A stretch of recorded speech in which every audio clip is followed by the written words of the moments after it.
বাসায় এসে দেখলাম বসুন্ধরা এসে দেখলাম আদনান ওর জন্য কিছু স্ন্যাক্স তারপর এরকম নাটস নিয়ে আসছে অনলাইন থেকে। প্রথমে ও অল্প অল্পই নিয়েছে, এগুলো অল্প, বাট ওই যে পাঁচমিশালি বা মিক্সড নাট সেটা 1 কেজির মতো নিয়েছে। তো এটা আমি চিন্তা করলাম যে বক্স আপ করে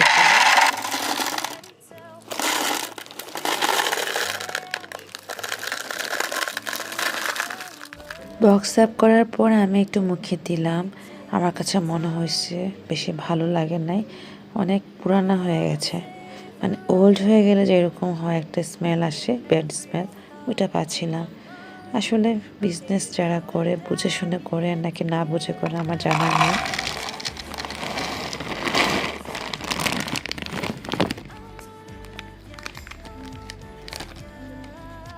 কিশমিশটা নিয়ে নিলাম, এটা ঠিক আছে, এটার মধ্যে কোনো গন্ধ ছিল না, শুধুমাত্র ওই যে মিক্সড নাটস ওটাতে একটু প্রবলেম মনে হয়েছে। যাই হোক, যেহেতু নিয়ে ফেলছে কিছু করার নাই, এটাকে খেতে হবে, দেখা যাক কতদিন যায়।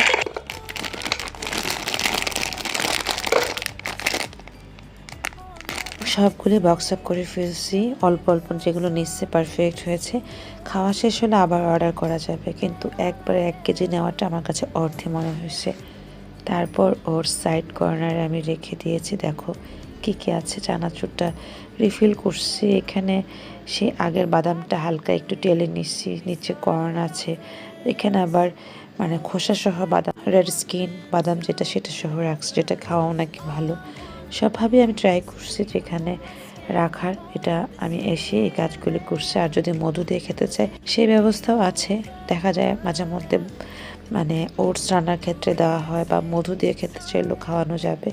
তো ওইভাবে করে রেডি করে রেখে দিয়েছিলাম। এটা তো রাতেই করে নিচ্ছিলাম। সকালে ঘুম থেকে উঠে সুমি আমাকে দেখো চা দিচ্ছে, একটা রুটি দিচ্ছে, আর এরকম মুচমুচে চিনির পরোটা বানাই দিচ্ছে। তো এটা আমি খাচ্ছিলাম। খেতে খেতে আজকে মা বলতেছিল যে যমুনা ফিউচার পার্কে যাবে, বাই ওয়ান গেট ওয়ান অফারটা আছে কিনা। আমি বললাম যে চলেন যাই, গেলেই বুঝতে পারবো, আদারওয়াইজ অন্য কিছু তো নেওয়া যাবেই। টুকিটাকি গিফট আইটেমসগুলো আমরা নেওয়ার জন্য মা এবং আমি যমুনা ফিউচার পার্কে চলে আসছি। আসার পর আমি সে ভোগে গেলাম। ভোগে এখন লাঞ্চ বিরতি আছে, যার কারণে চিন্তা করলাম যে অন্য কোথাও যাই। বেসিকলি ভোগের জন্যই আসা, ভোগে একটু ঘুরে যাব।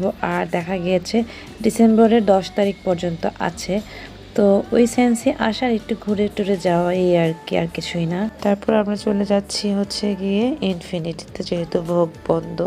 ভোগে বাই ওয়ান গেট ওয়ান আছে, যেটি আজকে দেখলাম। তো ততক্ষণে আমরা ইনফিনিটি থেকে কিছু ড্রেসেস নেওয়া হচ্ছিল, তো সেগুলো আমরা নিচ্ছিলাম। এর মধ্যে আমার ছোট্ট একটি পার্স এখানে পড়ে গিয়েছিল। তারপর আমি যখন শপিং করে বের হচ্ছিলাম, ইনফিনিটি থেকে বের হচ্ছিলাম, হঠাৎ মনে হলো কি ব্যাপার, আমার ব্যাগে ছোটো পার্সটা নাই মনে হচ্ছে। চেক করলাম, দেখলাম যে নাই। তারপর আবার ইনফিনিটিতে ঢুকলাম। ইনফিনিটিতে ঢোকার পর বললাম যে আমার একটা ছোট পার্স এখানে পড়ে গিয়েছিল, বা এখানে আছে কিনা, আমি তো আমার ব্যাগে পাচ্ছিলাম না। বললো যে আমরা দেখছি। আমার পাশে একটা ভাইয়া বসা ছিল, সে কিন্তু প্রথমে বলছিল না, অনেকক্ষণ পরে বলছিল ছোট ব্যাগ। আমি বললাম যে হ্যাঁ, বললো যে এখানে পড়েছিল। তারপর আলহামদুলিল্লাহ, শুক্রিয়া, আমি ব্যাগটা পাইছি, পার্সটা পাইছি, কারণ ওইখানে কার্ড ছিল, কার্ডটি আমার কাছে ইম্পর্টেন্ট মনে হচ্ছিল। তারপর ওই কাজ শেষ করে ভোগে আসলাম। ভোগে আসার পর এখান থেকে আমরা কিছু ড্রেসেস নিয়েছি, সালোয়ার নিয়েছি, টুকটাক কিছু মা নিল। আজকে মা রোজা ছিল, রোজা রেখে আমরা শপিংয়ে আসছি, যেটা আমার কাছে মনে হয়েছে আজকে না আসলেও পারতাম, বাট তারপরে চলে আসছি, কারণ বাই ওয়ান গেট ওয়ানের অফারটা যখন চলছিল আমি মাকে বলতেছিলাম যে বাই ওয়ান গেট ওয়ানে চলেন যাই। তো মা এই জন্য আজকে বললো চলো যাই, দেখে আসি। তো সেটাই করলাম। তারপর মুড়ি এবং টুকটাক কিছু খাবার নেওয়া হয়েছিল গ্রোসারি শপ থেকে। বাসায় এসেই আমি নামাজে দাঁড়িয়ে গেছি, আসরের নামাজ 10 মিনিট বাকি ছিল। তাড়াতাড়ি করে আসরের নামাজটা পড়ে নিলাম। সন্ধ্যার দিকে মুড়ি মাখানো হয়েছে, যেহেতু মা রোজা, মা আরও কিছু খাবার নিচ্ছে, আমি শুধু খেজুর 2টা নিচ্ছি আর মুড়ি মাখানো নিচ্ছি। এটা খেয়ে মাগরিবের সালাত পড়ে বেরিয়ে যাচ্ছি।